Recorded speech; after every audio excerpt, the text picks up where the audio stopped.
नमस्कार मंडळी, rediscover yourself with Madhura Jiva हे आपलं चॅनलचं नवीन नाव आहे, पण चॅनल तेच आहेत. आय होप तुम्हाला हे नाव आवडलं असेल, कारण आपल्या कॉन्टेंटमुळे खूप लोकांच्या आयुष्यामध्ये सकारात्मक बदल घडतो आहे आणि एक नव्याने त्यांना स्वतःची ओळख होते. म्हणून म्हटलं की मधुरा झिवा थोडंसं अर्धवट वाटतंय, त्यापेक्षा rediscover yourself with Madhura Jiva जरा बरं वाटतंय. तुम्हाला हे नाव कसं वाटलं नक्की कमेंट करून सांगा. नवीन वर्षाच्या तुम्हा सगळ्यांना हार्दिक हार्दिक शुभेच्छा. आता नवीन वर्ष चालू झालं आहे, पण त्या नवीन वर्षात प्रत्येक जण रेझोल्यूशन करतं. मला बारीक व्हायचं आहे, मला व्यायाम करायचा आहे, मला वजन कमी करायचं आहे, मला आळस कमी करायचं आहे आणि असे अनेक रेझोल्यूशन्स लोक करतात आणि 4 दिवसात ते पूर्णपणे ठप्प पडतात आणि 8व्या 9व्या दिवशी तर आपण विसरूनही जातो की आपण स्वतःशी काय निश्चय केला होता. सो मला असं कधी कधी वाटतं की रेझोल्यूशन्सपेक्षा सवयी ह्या जास्ती महत्त्वाच्या असतात आणि मला असं वाटतं की आपल्याला जर का पॉवरफुल हॅबिट्स डेव्हलप करायचे असतील तर त्यासाठी एक सिस्टमॅटिक प्रोसिजर असतं आणि ते प्रोसिजर जर का आपण फॉलो केलं तर आपण आपल्या हॅबिट्स किंवा सवयी बदलू शकतो आणि चांगल्या सवयी लावू शकतो स्वतःला.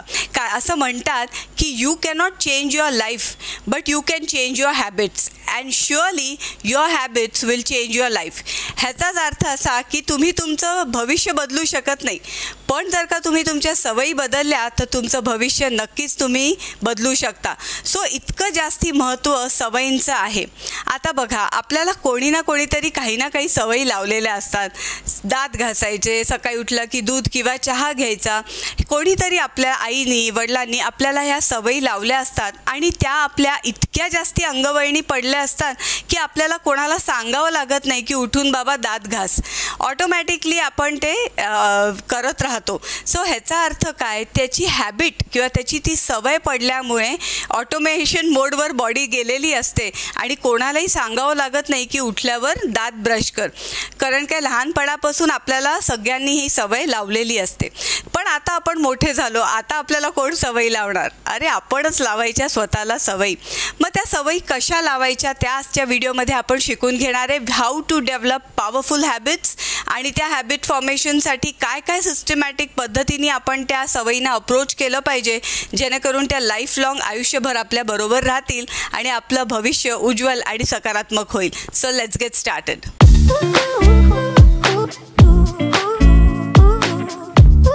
सर्वात पहिली टिप म्हणजे सवयी डेव्हलप करण्यासाठी इम्प्रूव्ह ओनली बाय 1%. मला 10 किलो वजन कमी करायचं आहे. 2 दिवस आपण जेवणार नाही, कमी खाऊ, अमकं करू तमकं करू आणि मग परत इतकी जोरात भूक लागते की आपण दुप्पट खातो.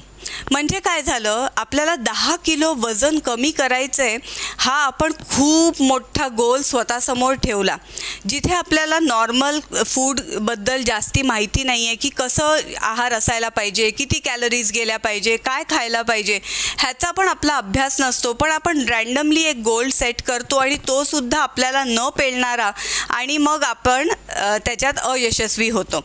सो मला असं वाटतं की आपण 1% इम्प्रूव्ह केलं पाहिजे. अगदी छोटे छोटे गोल्स जर का आपण स्वतःसमोर ठेवले आणि तर त्याची सवय आपल्याला लागते. आता फॉर एक्झाम्पल समजा आपल्याला वजन कमी करायचं आहे, तर सर्वात पहिली टिप म्हणजे की कॉन्शियस ईटिंग करा. आपण काय खातोय, किती खातोय ह्याचा पूर्णपणे अभ्यास करा. आपलं मन आपल्याला सांगत असतं भूक नाही आहे बरं का, पण जिभेला वाटतं की ते खाल्ला पाहिजे. मग ह्याचा जो अवेअरनेस असतो ना, तो अवेअरनेस स्वतःमध्ये जागृत करा. ऑटोमॅटिकली तुमचं मन सांगेल की अरे हे खायची गरज नाही आहे, आत्ता पोट भरलेलं आहे, नको खाऊस. मग ते ऐकायची सवय आपल्याला लागली पाहिजे. दुसरं महत्त्वाची गोष्ट म्हणजे जर का आपल्याला आहार आपला कमी करायचा आहे तर सुरुवातीला 2 पोळ्या जर का खात असाल तर मी एक उदाहरण देते, तर त्यातली अर्धी पोळी कमी करा. त्याच्या पहिले तर अगदी चतकोर केली तरी चालेल. चतकोर पोळी कंटिन्युअस आठवडाभर 2 आठवडाभर चतकोर पोळी कमी खा. ऑटोमॅटिकली तुम्हाला हळूहळू तुमच्या बॉडीला तेवढ्याच अन्न खायची सवय होईल. जेव्हा तुमची तुमचे 2 आठवडे यशस्वीरित्या तुम्ही चतकोर पोळी कमी खाताय, तेव्हा तुम्ही अर्धी पोळी कमी करू शकता आणि ग्रॅज्युअली तुमचा आहार जो काय आहे तो तुमच्याप्रमाणे तुम्ही तो डिझाईन करू शकता. म्हणजे ह्याचा अर्थ काय, एकदम रँडमली आहार कमी करायचा, मी आज पोळीच खाणार नाही, मी आज भातच खाणार नाही, मी अमकं खाणार नाही. डाएट हे खूप महत्त्वाचा विषय म्हणून हे उदाहरण घेते. तर जर का आपण असं रँडमली सेटअप केलं तर आपण खूप वाईटरित्या त्याच्यात फेल होणार आहे. सो त्याच्यामुळे small changes but consistent, this is the most important trick. Small changes करायचे आणि जेव्हा त्या स्मॉल चेंजेसमध्ये कन्सिस्टन्सी डेव्हलप होते तेव्हा त्याचे रिझल्ट्स दिसतात. तुम्हाला मे बी तुमची ॲसिडिटी कमी होईल, ब्लोटिंग कमी होईल, गॅसेस कमी होतील किंवा जे काही तुम्हाला त्रास होत असतील त्यात तुम्हाला थोडा बदल दिसायला लागेल.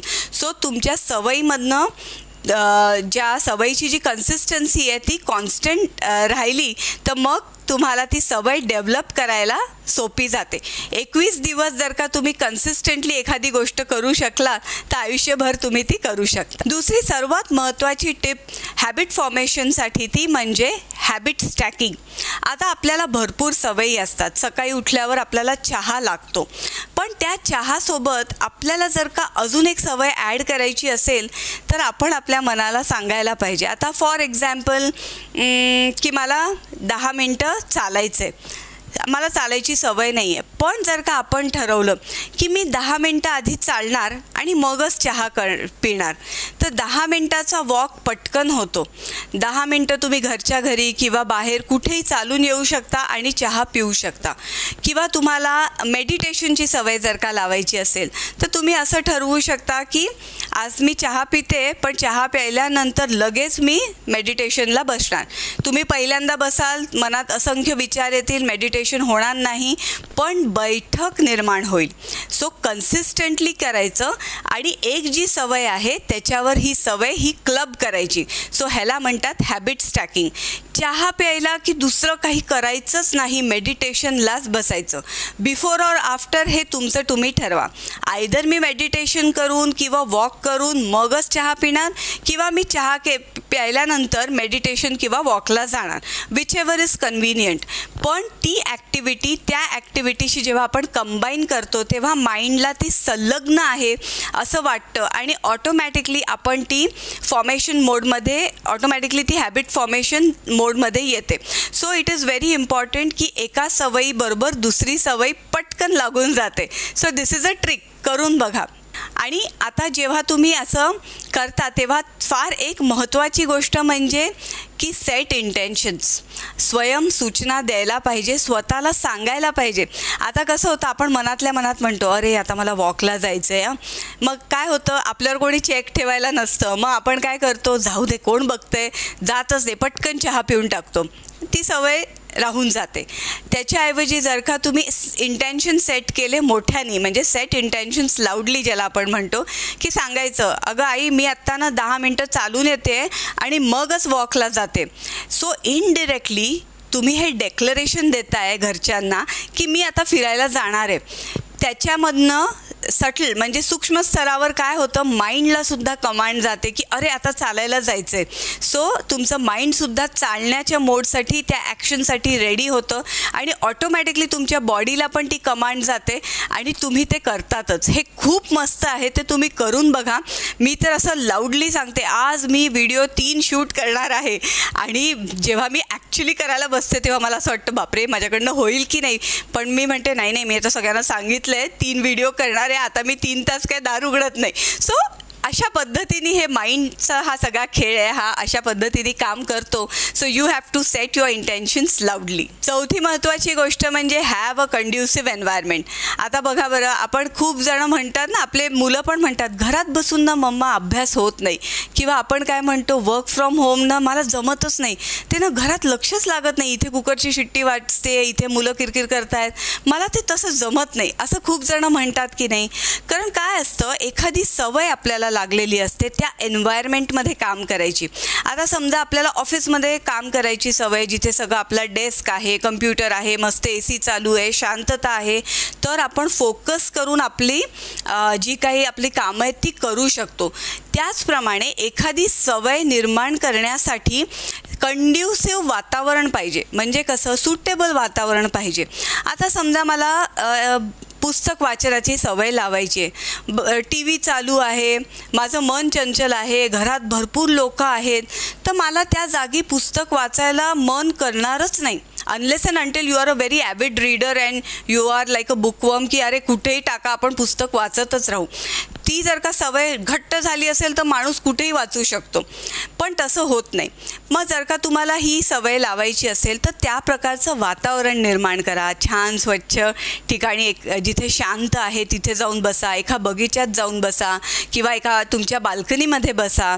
तिथे छोटेसे माइल्ड असे सॉफ्ट लाईट्स लावा, थोडंसं म्युझिक इन्स्ट्रुमेंट लावा आणि 2 पानं का होईना त्या पुस्तकाची वाचा. म्हणजे ह्यानी काय होतं की त्या पर्टिक्युलर एन्व्हायरमेंट जी असते ना, ते जे वातावरण असतं त्याच्यात ऑटोमॅटिकली सपोर्ट मिळतो ती सवय पूर्ण करण्यासाठी. सो त्या वातावरण निर्मितीचा पण खूप जास्ती महत्त्व आहे. आता बघा बरं, हे सगळं तामझाम हे मी का करते, तर मला ते सेटअप आहे. माझ्या डोक्यात असं आहे की मला सेटअप लागतो बाबा. मी कुठेही बसून असं व्हिडिओ करायला मला जमतं, नाही जमत असं नाही, पण सेटअप असला की कसं मस्त वाटतं. तुम्हालाही छान वाटत असेल हे फुलं पानं पाहून. सो सांगायचं असं आहे की तो वातावरण जे असतं ना, ते वातावरण मदत करतं सवयी डेव्हलप करण्यासाठी. सो कुठली पण सवयी डेव्हलप करायची असेल तर त्यासाठी कंड्युसिव्ह एन्व्हायरमेंट किंवा त्यासाठी जे वातावरण असतं, जे चांगलं वातावरण आहे ते तुम्ही निर्माण केलं पाहिजे. Use the 2 minute rule. आता 2 मिनटात जर का मॅगी होऊ शकते तर 2 मिनटात सवय नाही लागू शकत? अगदी लागू शकते. सुरुवातीच्या टप्प्याला जेव्हा आपण नवीन हॅबिट्स फॉर्म करतोय, नवीन सवयी स्वतःला जेव्हा लावायची असतात, तेव्हा एक गोष्ट लक्षात ठेवायची. आता मी तुम्हाला सांगितलं 10 मिनटं चाला, पण आता अकॉर्डिंग टू दिस रूल 2 मिनटं चाला. का 2 मिनटं चाला? तर तुम्ही म्हणाल 2 मिनटं चालल्याने काय होणार आहे? काहीच होणार नाही, मला पण माहिती आहे. पण कुठलीही जी सवय असते, जेव्हा तुम्ही सुरुवातीला ती इन्स्टिल करता किंवा स्वतःमध्ये इम्बाईब करता किंवा स्वतःला ती इंट्रोड्यूस करता, त्यावेळेस त्या सवयीचं जे ड्युरेशन आहे, ते जे ड्युरेशन आहे किंवा त्याचा जो कालावधी आहे तो 2 मिनटाच्या वर नसायला पाहिजे. 2 मिनटाच्या वर जर का ते सवय तुम्ही प्रॅक्टिस केली तर तुम्हाला त्याचा कंटाळा येतो. हे प्रूव्हन टेक्निक आहे. सो 2 मिनटं चाला, 2 मिनटं मेडिटेट करा, 2च मिनटं पुस्तक वाचा. म्हणजे काय होईल, एक अकम्प्लिशमेंट किंवा एक पूर्ण केल्याचं भावना मनाला येते आणि आतूनच ते मोटिवेशन निर्माण होतं की yes I can do it. मग जेव्हा तुम्हाला त्याची गोडी लागेल तेव्हा तुम्ही 5 मिनटं 10 मिनटं त्याचं ड्युरेशन हे वाढवू शकता. सो ह्या खूप महत्त्वाच्या टिप्स आहेत. एखादी सवय आपण एखाद दिवशी बघा, आपण खूप म्हणतो की आपण असं करू, चांगलं अर्धा तास पुस्तक वाचतो, परत महिनाभर त्याच्याकडे बघतसुद्धा नाही. का? तर एखादी सवय तुमच्या माइंडला जेव्हा तुम्ही हॅमर करता तर 2 मिनटाच्या वर जर का ते हॅमर केलं तर माइंड ते सोडून देतं आणि मनुष्याचा स्वभाव अतिशय चंचल असतो. So 2 minutes is a very powerful technique. तर 2 मिनिट रूल वापरा. कुठलीही सवयी तुम्हाला लावायची असेल तर ती 2 मिनटाच्या वर ती सवय प्रॅक्टिस करायची नाही. And keep it consistent.